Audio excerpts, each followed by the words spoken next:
of Augustinian Recollect, Father Antonio Zavala Jr., Order of Augustinian Recollect. Baka mo kaya isa Our distinguished guest, Mr. Eldridge O. Damay Salamatin, mo ko sa ngalay mo. lay administrator, faculty members, proud parents and guardians, and of course, my fellow graduates, a pleasant afternoon.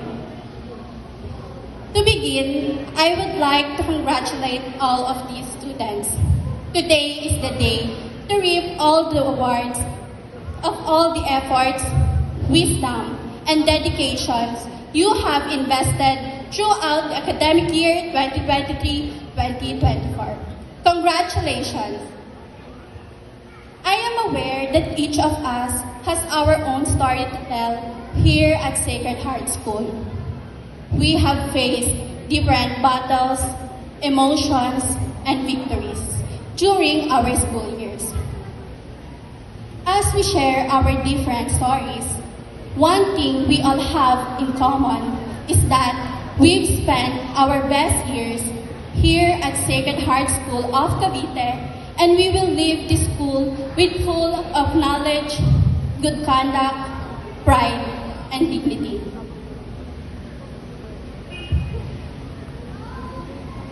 We have worked hard to be here today, and now we have reaped the rewards of all the hard works as we achieve the pinnacle of our success.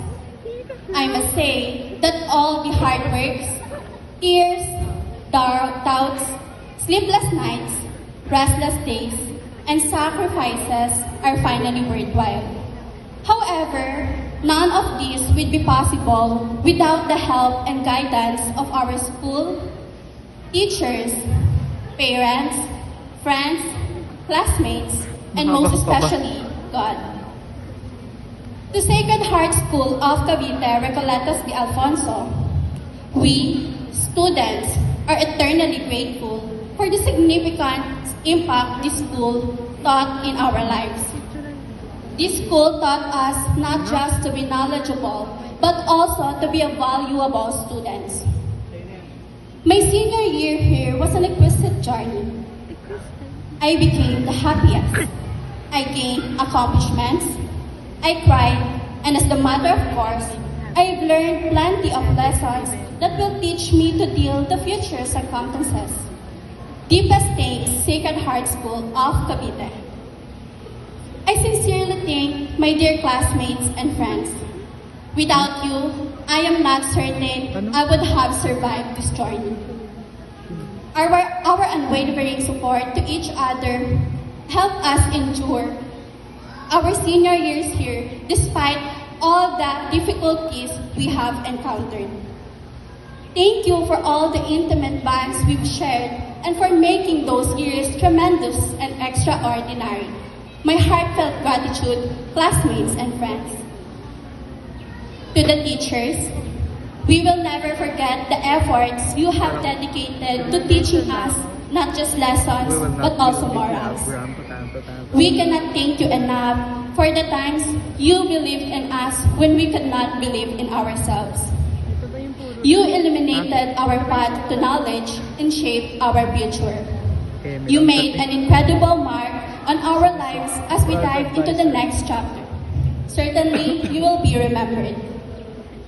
Of course, to our beloved parents, Iyak siya, te. Dagdag views. words will never be enough Wala, iyak siya. to express our deepest gratitude to you. You are the primary reason we have made this so far.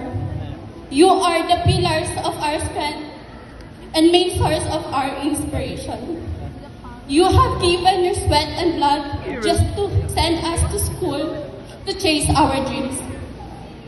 Thank you for all the unseen sacrifices you made for us. You nourished and touched our hearts, molding us into the beautiful souls with your everlasting love and care. You devoted your lives to raising a children with the endeavor to achieve their dreams. You have done so much for us, and we wish to repay your sacrifices someday. We will be forever grateful parents. Above all, to our Heavenly Father, God. None of this would be possible without Him. Tumingot. Thank you for the guidance you provide us each day. You fulfill our spiritual and emotional needs. Thank you for this momentous occasion as we achieve another milestones in our lives.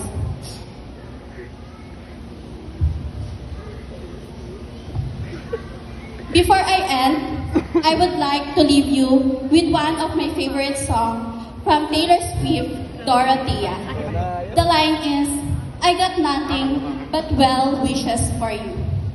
I truly wish that you may all achieve the desires, peace, and happiness you've ever wanted. I hope that as we take different paths and directions, you may find the best things for yourselves.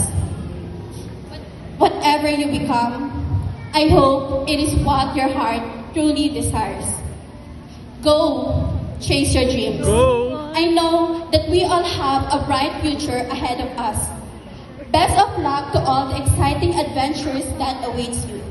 Until next time, and see you around Sacred Heights. Once again, congratulations. Long live Batch 2023-2024. Bravo, Sacred Heights. Bravo! Thank you very much, Giselle. Let's give our graduates